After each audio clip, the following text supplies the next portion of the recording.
Assalamu alaikum, peace be with you, and Ramadan Mubarak. I'm your brother in faith, Shabir Ally, speaking to you from the Muslim Media Hub. This Ramadan, we're dealing with 30 keys to unlock the meaning of the Quran. Today, we're dealing with key number 20. Key number 20, as we've already mentioned yesterday, is about overcoming sectarian bias in understanding the Quran.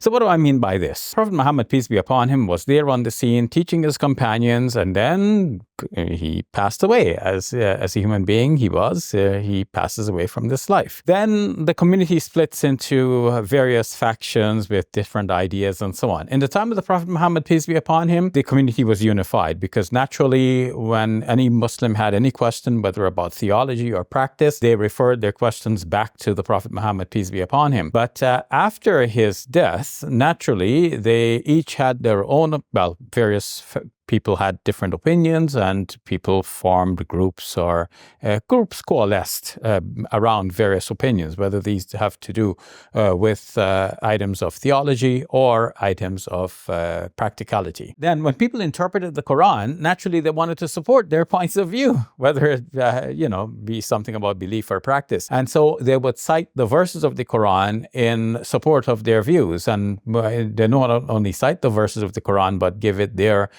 particular interpretation. Now, as a rule of thumb, it is good for us to remember today that the sects emerged after the Prophet Muhammad, peace be upon him, and that is after the Quran was already a complete book. The Quran was complete within the lifetime of the Prophet Muhammad, peace be upon him.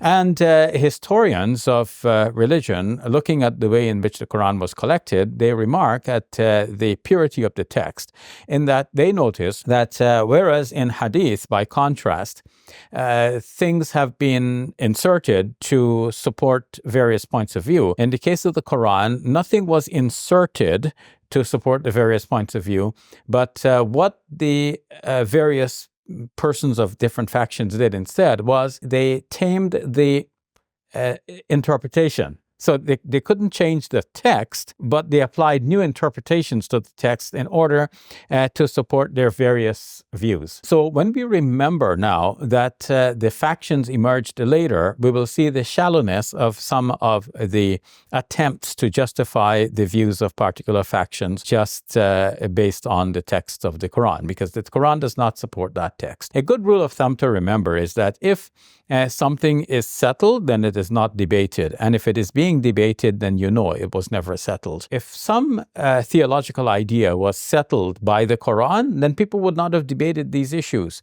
And the fact that Muslims were debating the issues of theology, and of course issue of how exactly to practice certain of the rituals of Islam, if that was so clearly set in the Quran, then the Muslims would not have differed about it, because they would all agree this is the book of God, this is what it says, so that's exactly what we believe, and that's exactly how we practice. But the fact of the matter is that some things are left in the Quran, perhaps a little bit vaguely, and then people come to various interpretations about it, various practices emerge, and then they each cite the same verse sometimes, or different verses of the Quran, to support their particular position, and then they insist that that interpretation, that is what the verse actually says.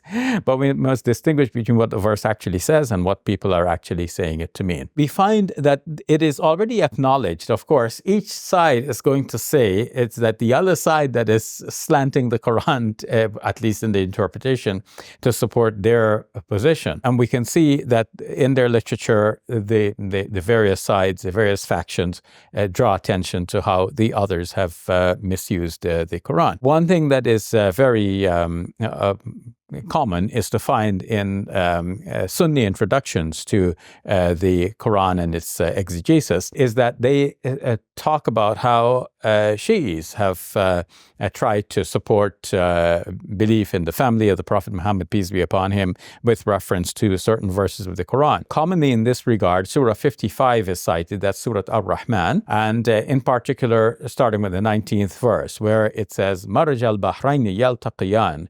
God has set loose the two seas, which is interpreted as fresh and salt water. Barzakhun la yabghiyan. Between the two of them is a barrier, and so they do not transgress the barrier. فَبِأَيِّ آلَاءِ رَبِّكُمَا تُكَذِّبَانِ. So which of the favors of your Lord will you deny?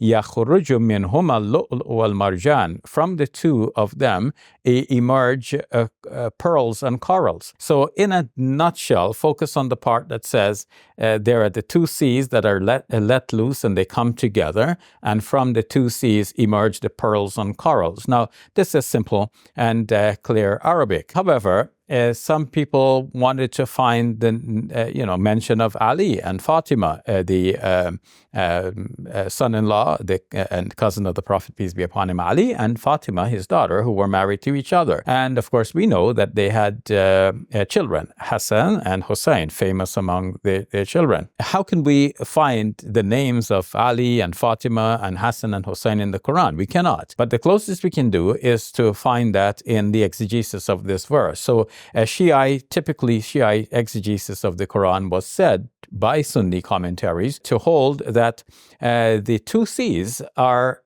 Ali and Fatima. They came together. And out of the two of them came whom? Hassan and Hussein, the sons. We have the names not in the Quranic text itself. The Quranic text was already fixed. Nobody could go and insert something there, but they could insert this into the commentary and make the commentary mean precisely what the Quran says. But it's not only Sunnis that did this. In Islamic history, it is not only Shi'is that are said to have done this. In Islamic history, there was a group known as the Mu'tazila. They were rationalists, and the Mu'tazilis tended to interpret things in a rational way. Now, Al-Imam al-Zamakhshari was a great commentator on the Quran, and he was very keen on Arabic grammar. And so his commentary on the Quran, known as Al-Kashaf, is widely studied in Sunni academies to this day. The students find that that's a good way of solidifying their Arabic usage by studying this tafsir. This tafsir is often criticized by Sunnis for its support of Mu'tazili ideas. But when one studies this, as Andrew Lane has done, and he's written his whole doctoral dissertation on this, he has tried to show that Az-Zamakhshari, supports his what you call Mu'tazilism here or there. But most students of the Quran find such criticisms of Az-Zamakhshari's tafsir to be very shallow. In fact, there are certain known ideas of the Mu'tazili trend, and one can hardly find it in Zamakhshari's tafsir that there is such clear and open support of those particular tendencies insofar as they differ from the Sunni approaches. In fact, much of that is in common with Sunni approaches as well, and mostly it's a rational type of approach, and many Sunnis are rational people as well. So it's hard to draw a fine line of distinction, but the fear is always there that you're taking a tafsir which is written by somebody who has a certain tendency, that they may be supporting that tendency. But what is often lost on Sunnis is that Sunnis themselves use the Quran to support their Sunni positions. And of course, the hardened positions did not exist because, as we've already said, if it had already been hardened from the time of the Quran, if it was so clear in the Quran, Muslims would not have debated over it or deviated from it. And the fact that Muslims are debating the issue means that it is not so clear in the Quran. Nonetheless, one will find in particular a very salient trend in Sunni commentaries, that is the support for predestination. So prior to the Mu'tazilis, there were what is known as the Qadarites. The Qadarites or Qadariyyah. Qadariyyah are those who espoused the idea of Qadr. Now, Qadr today means to Muslims that things are predestined and set. But when the Qadariyyah used this, they spoke of Qadr meaning simply power, and they meant that human beings have the ability and the power to bring bring their intentions into fruition. So we intend something and we do it. So when we do something, we are doing it by our abilities, and therefore we are held accountable before God when we choose the wrong path and we do wrong things. Whereas the Sunni position tended to say, La hawla wa la quwwata illa billah. There is no power, no might except with God. And yes, I don't believe that even the Qadariyyahs would deny that. But what they meant to say is that there has to be a connection between freedom and responsibility. If you're not free to act, then you can't be held responsible.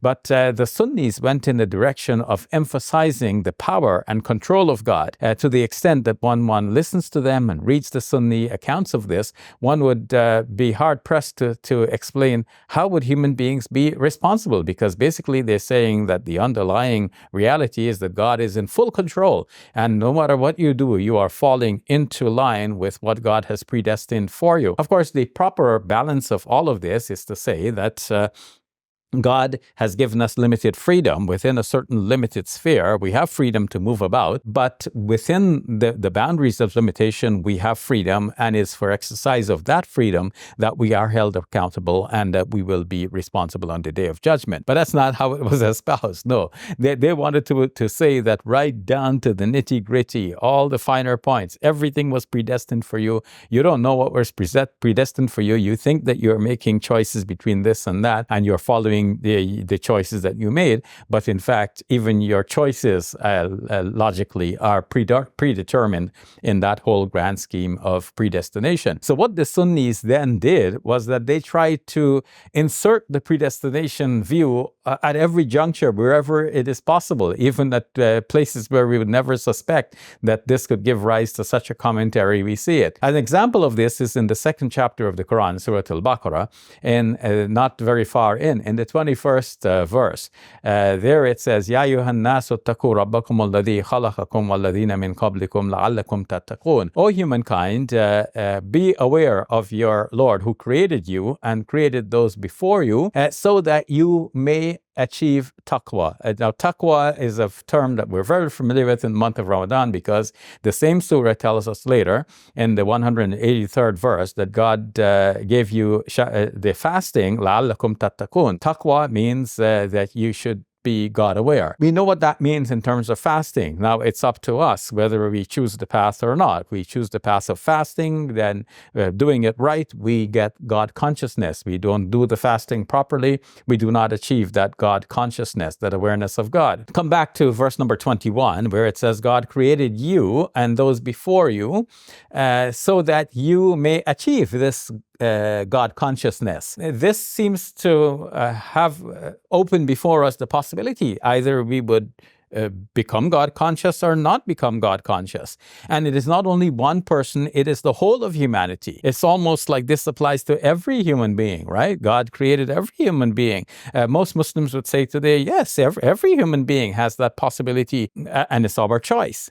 But no, the Sunni commentators wanted to battle the Qadariyyah. They wanted to show that this idea that the Qadariyyah had, in which they said that human beings have the freedom, no, that's wrong. What's right is predestination. Everyone is predestined to be what they are, and they're just falling into place despite their consciousness that they are making choices. No, these choices must, at some deeper level, be a sort of an illusion, because everything is just conforming. When you make a choice, you're just choosing exactly what God knew from all eternity that you're going to choose, and there's no way that you could have chosen something else. You had to choose exactly what you chose. How could this verse then say لَعَلَّكُمْ تَتَّقُونَ, as if God is hoping that by creating people will become God conscious? The Sunni commentators say, well, no, when they're discussing like specific cases. What about Satan? Did God know that Satan is going to turn out the way Satan turned out? Not only that, did God create Satan to be Satan? And they conclude, yes. So you'll find this, for example, clearly and explicitly stated in great commentaries on the Quran, like, for example, the tafsir of Al-Qurtubi. And so they inserted their predestinarian view at almost every juncture in the Quran, wherever they could find a leeway to insert it, even at places where we would least suspect that the verses would support that. What do we do as Muslims today? We need to recognize that that in our tafsirs, people have tried to support the views of their various sects and tendencies and their various views. And we, for our part today, we want to come to the Quran with a clear and unbiased mind. We want the message of God to speak to us. We want to let the Quran speak. So that's our key number 20. Tomorrow, we will deal with key number 21, which is balancing reason with revelation. So do continue to join me for the ongoing series. Peace be with you. Assalamu alaikum and Ramadan Mubarak. I'm your brother in faith, Shabir Ally, speaking to you from the Muslim Media Hub. This Ramadan, we're making history together. Behind me is the building you helped us purchase for the sake of Allah for the establishment of the Muslim Media Hub. We've started filming our television program here called Let the Quran Speak, and we're training the youth to produce other such shows and videos for social media so that we can present the message of Islam to the wider world. This Ramadan, you can help us to raise $100,000 for the sake of Allah Azza wa Jal.